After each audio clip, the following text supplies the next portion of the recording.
Rising violence at the Scott County Jail has triggered a recent series of lockdowns. Thanks for joining us tonight. I'm Redrick Terry. And I'm Paula Sands. Sheriff Tim Lane says he doesn't have enough guards to handle the jail population and says correctional officers are being assaulted by inmates. Yeah, the sheriff says he's hoping some new incentives can help attract more guards and reduce the violence.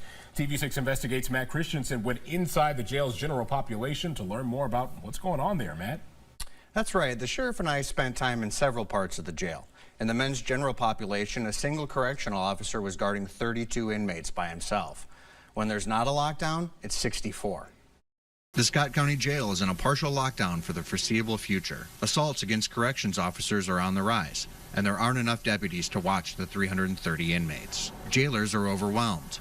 So to protect his staff, Sheriff Tim Lane said he had to act. We've noticed that the assaults on staff have gone up, and that's a problem. We're not going to have our staff assaulted in the Scott County Jail and not take into consideration what to do. And unfortunately, I have had to put the Scott County Jail into a partial lockdown right now in order to keep the assaults down on the correctional officers. A single jailer typically monitors 64 inmates at a time in the general population. They crowd into a common space. Inmates mingle at cafeteria-style tables. They have access to a microwave and TV.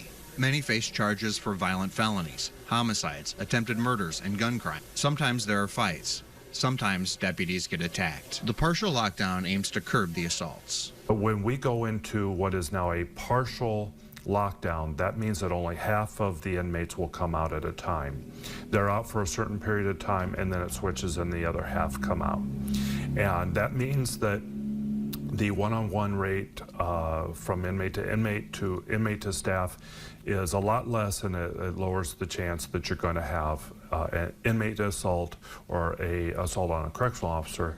Another reason assaults are rising? A COVID backlog in some cases has left violent offenders in jail much longer than normal.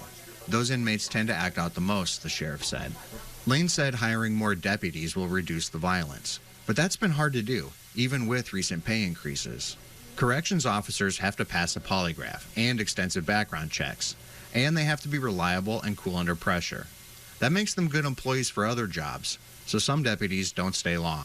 The sheriff is hoping to use a budget surplus to give corrections officers even more incentive. Meanwhile, the lockdown will stay in place. Violence problem, I would say that recently we have seen, unfortunately, more violent inmates in our jail, and when you see that, you see assaults go up, and that's a problem. We have to address it. With the partial lockdown in place, guards now have 32 inmates to watch instead of 64. The sheriff is expected to present a long-term proposal soon to county supervisors, and Lane said he wants to give guards more incentives without raising the overall budget. All right, Matt, thank you. Now, this story did come to us from one of our viewers. If you have a story idea, you can send it straight to 6 through our news app or tip line email, which is news@kwqc.com.